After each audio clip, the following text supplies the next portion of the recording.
Tumindig ang University of the Philippines sa oras ng kagipitan sa likod ng composure at tapang ni Jeria Badiano upang buhayin ang kanilang championship hopes at itakda ang isang all-or-nothing Game 3 sa UAAP Season 88 Finals. Ang ibang detalye alamin sa eksklusibong pag-abante ni Carlo Villaseñor.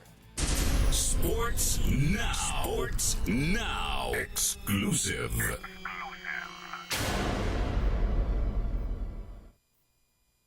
Pinangunahan ni Jeria Badiano ang UP Fighting Maroon sa isang dikit na 66-63 na panalo kontra DLSU Green Archers upang itulak ang UAAP Season 88 Men's Basketball Final sa isang winner-take-all Game 3 noong linggo sa SM Mall of Asia Arena.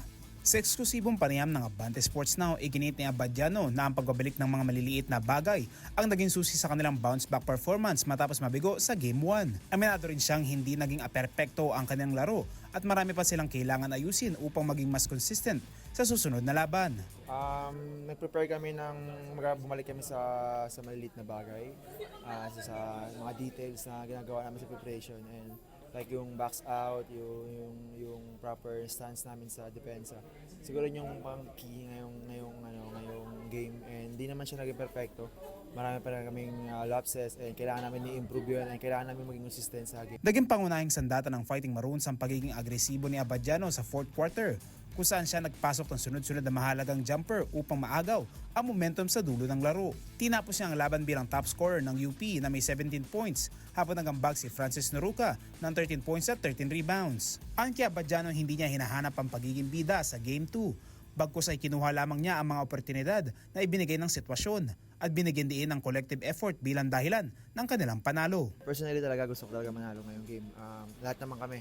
Ayoko naman na sa last year ko, hindi ko bibigay yung pinaka-best ko sa last ng mga games. And siguro nagkataon na talaga na, pumapasok na talaga yung mga tira ko. Hindi ko naman siya hinanap talaga, kusa lang siya. Binigay ng sitwasyon, kinuha ko lang talaga. Nagpasalamat din ng UP guard sa suporta at paghahambing sa kanya sa veteranong si Mark Baroka. Naayon sa kanya ay personal na nag-message at nagbigay ng pagbati sa mga nagdaang season. Siyempre masaya kasi veteran na si Kuya Mark sa paglalaro. Alam naman natin yung paano siya maglaro sa PBA. And actually, yung message sa akin dati, hindi ko lang malaro ko ngayong season ba na congrats siya sa akin sa mga games. And yun, sobrang saya lang and thankful lang din na na-compare ako sa kanya.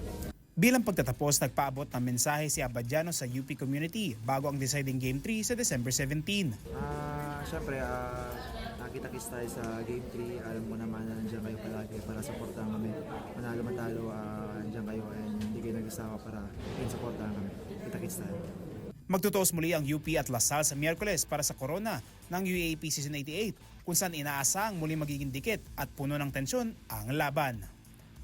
Ako si Carlo Villaseñor, Abante Sports, now na.